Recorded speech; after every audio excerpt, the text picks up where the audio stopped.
All right, and we're back with a another interview on the Scotty No Show. On this week's episode, we have a Lyman legend, if you don't mind me calling you that, uh Cody Volmer. Cody, how you doing? Good, good. Thanks for having me, Scotty. Yeah. I kind of mentioned it online. The first time I remember meeting you, I think I insulted you.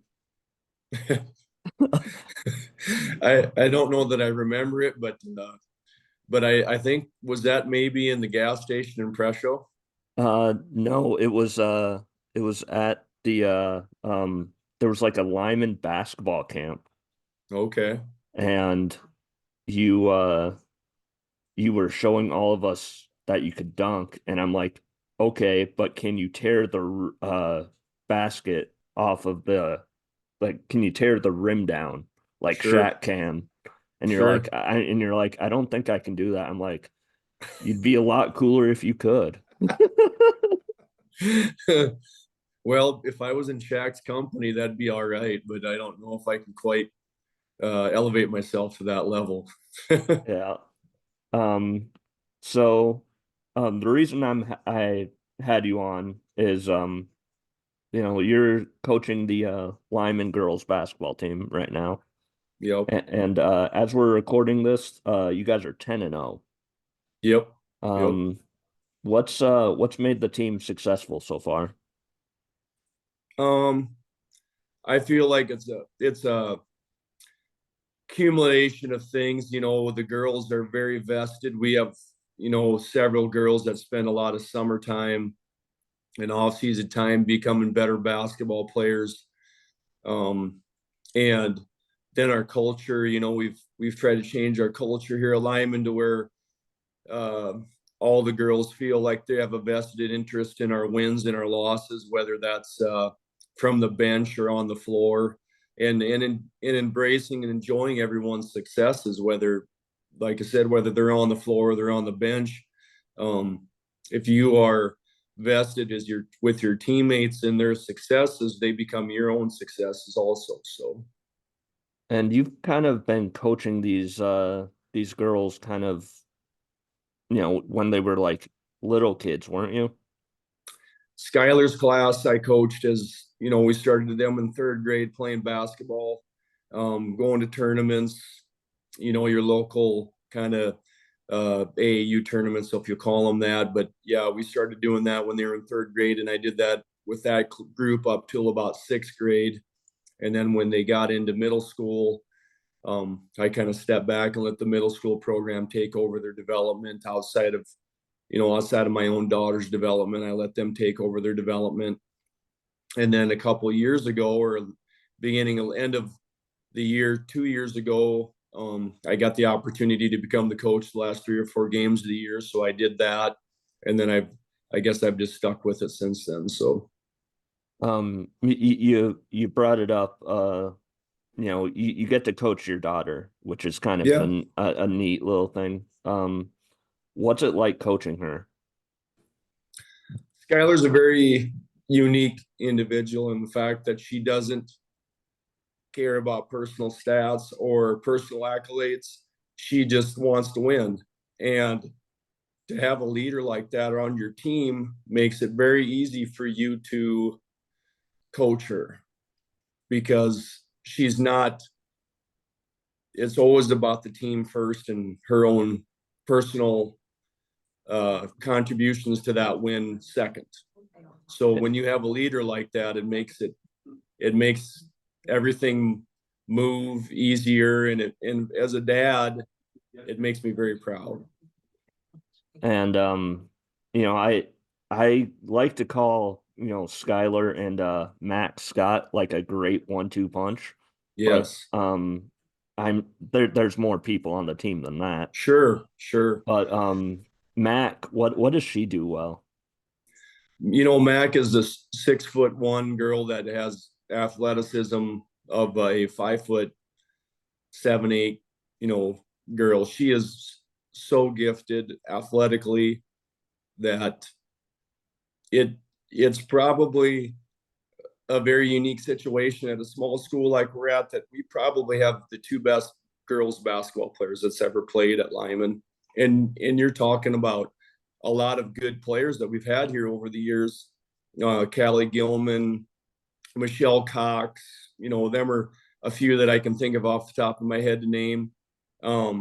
But Mac is very gifted. She shoots well from the outside, handles the ball very well for her size. You don't see very many girls that are that long and that tall that handle the ball like she does. Um, and Mac will work. Mac's a hard worker. She comes to practice, goes to work, um, puts in the time with us, and wants to be good. So that's about 99% of becoming a good skilled athlete, is putting in the time and the effort. One person that I've seen, excuse me, that you guys added this off season, I believe it was Morgan Hoffman. Yeah. Yep. Um, Stanley County people definitely remember her. What has she brought to the team? Morgan's defensively has really helped us a lot. I think a lot of people assume that maybe it'd be the offensive side of the ball that she would help us a lot out at, but it's actually been the defensive side of the ball, and that defensive intensity and pressure that we kind of ask them girls to do to keep us successful and keep us winning. She has really embraced here the last 5 or 6 games, and has really put forth a lot of effort to do her job very, very well, and she's excelled at it. You got a couple of games this week. I would warn you against overlooking New Underwood, um, Sure. because you don't want to overlook them. No, Uh, no. but there's a game on Saturday, against Wall that I think a Yeah, lot of people will have their eyes on. sure. Um, how do you feel going into this week? We've got a one game at a time mentality. We don't worry about who we're playing until it's time to worry about that team. So we've not overlooked New Underwood.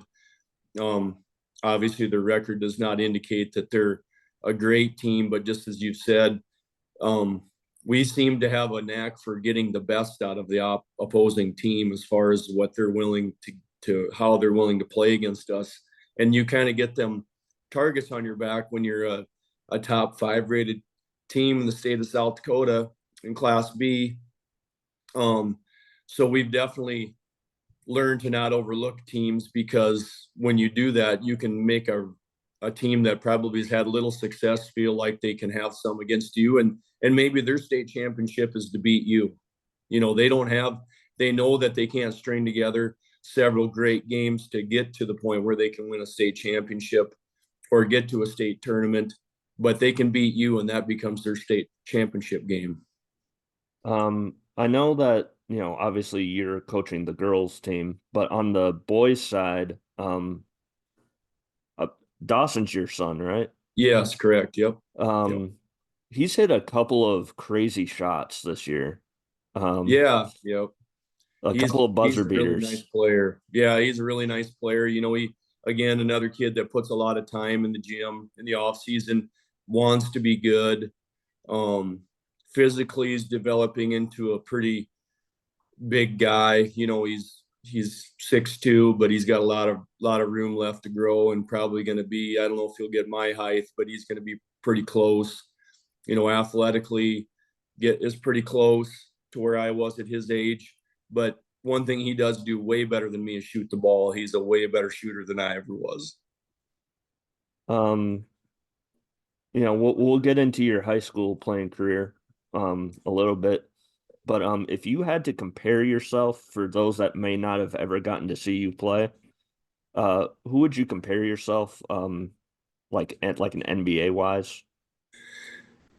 Um, I guess I had a very similar playing style to like maybe a Sean Kemp or a Sabonis type player, just really downhill, a lot of highlight reel type stuff. I mean, I wasn't a great shooter.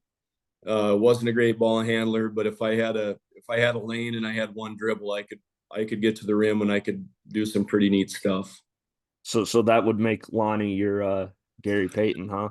Yeah, Lonnie was definitely Lonnie was definitely my Gary Payton for sure.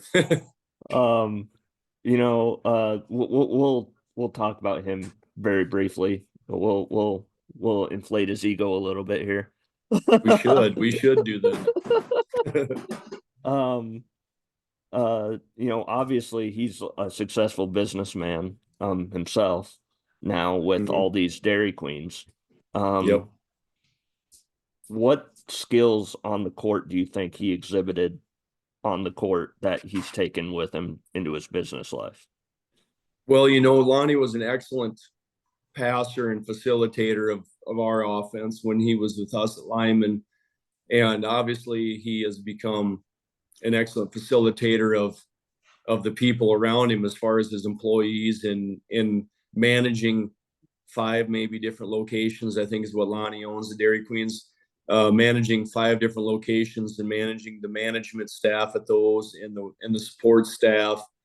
And you have to basketball is a great teacher of learning how to deal with other people around you because it's not an individual sport. There's individual accolades that come within them sports, but at the end of the day, you got to learn to work as a team. And them are the groups of people that have uber success is the ones that are willing to work with each other for a common goal.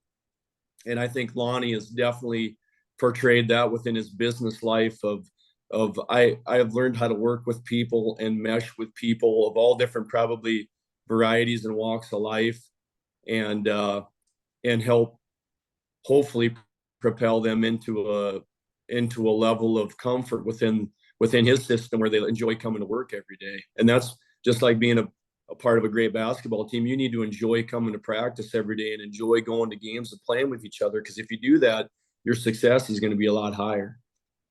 I believe, and I think it might have been yesterday against Jones County that this happened. You guys got your track team from like 95, I think it was, got inducted into the Hall of Fame. Yep. Um, Yep. what did you do in track? I high jumped, triple jumped, and ran the hurdles. And then occasionally I'd run in a relay or two, just depending on, you know, what relays they were short, maybe some people in. But mostly my specialties were the high jump, long triple jump, and the hurdles. Yes. Um, Milton was the coach still then, or wasn't he? Or Yep. Yep. He was the coach then. Yep. He'd probably been, I think Milton came here early '90s, and he's been the track coach since then, as far as I know. yeah, just longevity in the coaching ranks for Coach Milton. Shout out Coach Milton. Yeah, definitely. Yep. Um, when you played basketball, I think if I'm correct me if I'm wrong, Cooper was the coach, right? Yep. Yep. Cooper came my freshman year of high school. So in 1990, after Lyman went to the state tournament in 1992, they got fourth place. Um, they got fourth place. The current coach at the time, his name was Randy Heemstra, he was an ex great from Chamberlain, played at Northern. He had left, and then Cooper was just coming out of college from Dakota Wesleyan. He came back here and became our coach at Lyman. So as a freshman, yeah, Cooper was my coach as a freshman in high school. What kind of things did you learn from him that you've applied to your own coaching?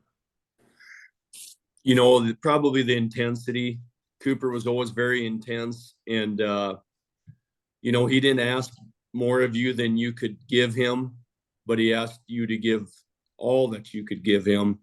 And that's sometimes a hard transition for kids that come out of junior high that maybe haven't had that level of expectation put on them by their junior high coaches.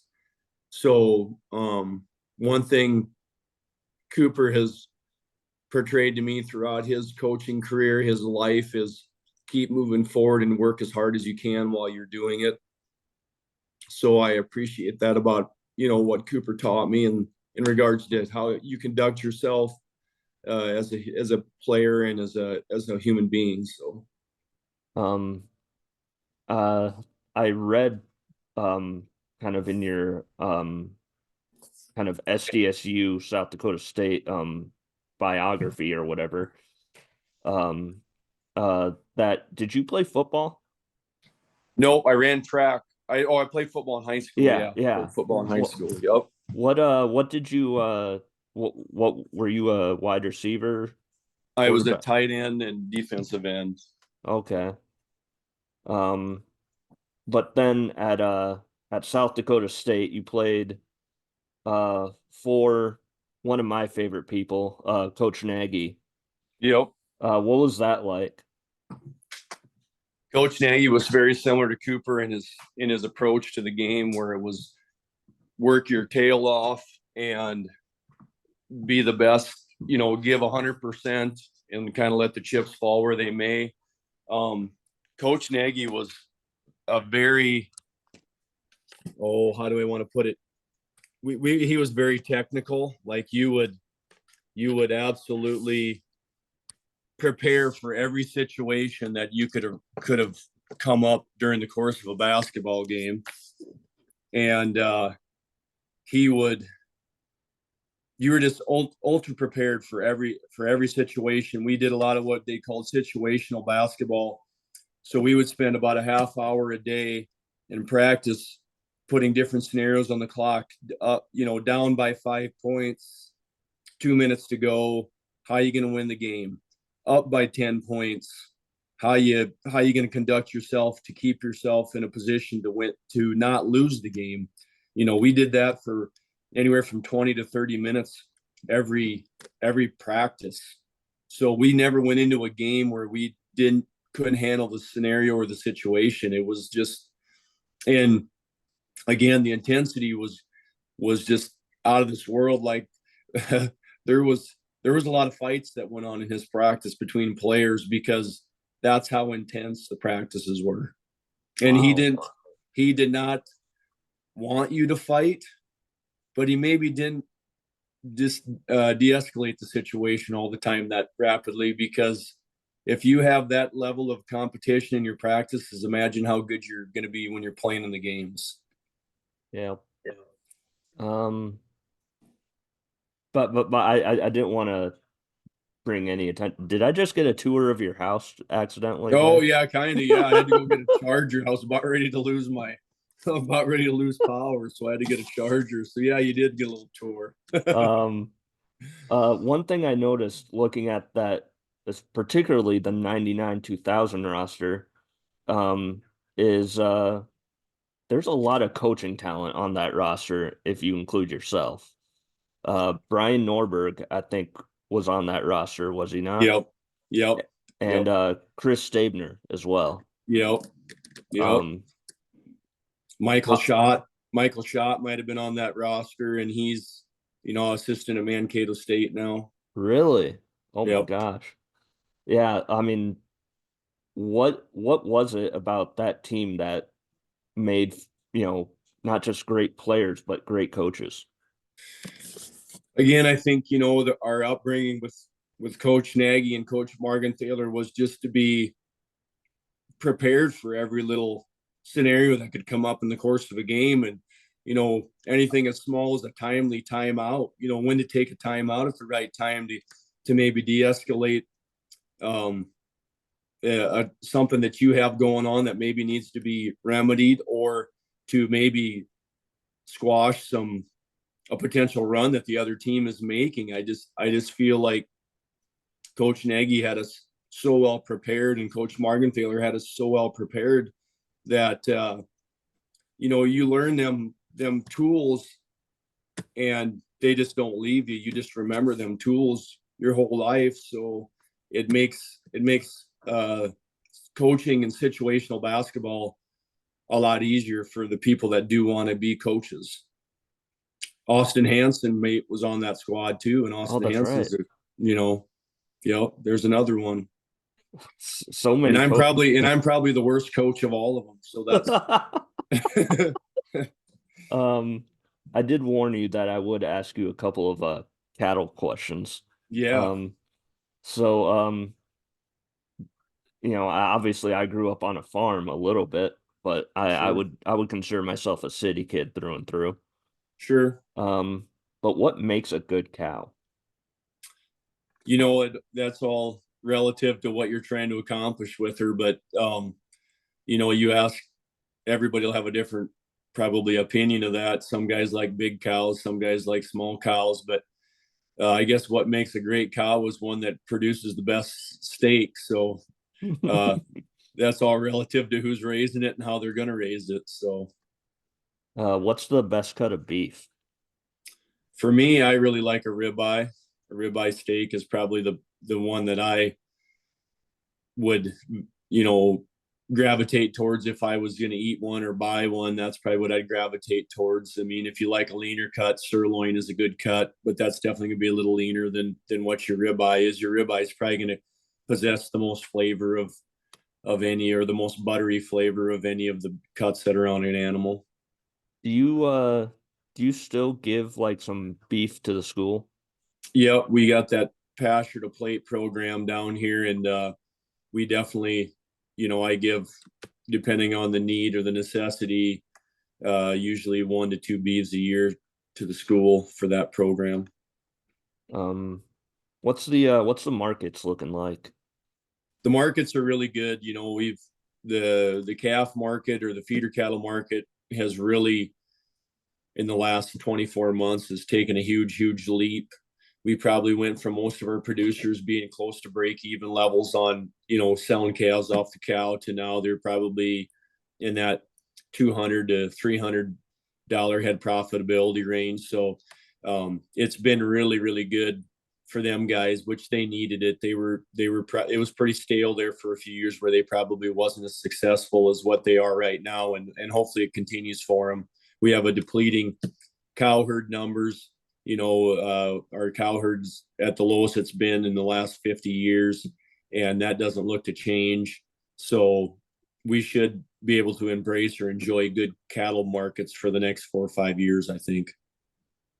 And you know, life at the livestock auction. How is Mm-hmm. that? How is that? We're pretty diversified in our operation. We feed quite a few cattle and have the sale barn, the livestock auction market.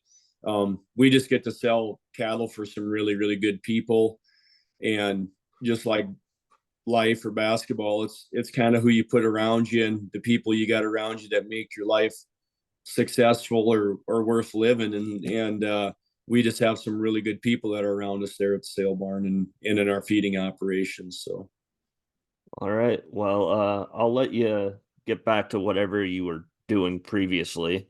So, okay. but thank you for coming on. I appreciate it. I'm excited. I was excited to be on. I love your show. I love the outreach you have in Central South Dakota. I feel like everybody really enjoys what you do for the local athletes and the local people, and keep it up. All right. Well, thank you. You bet.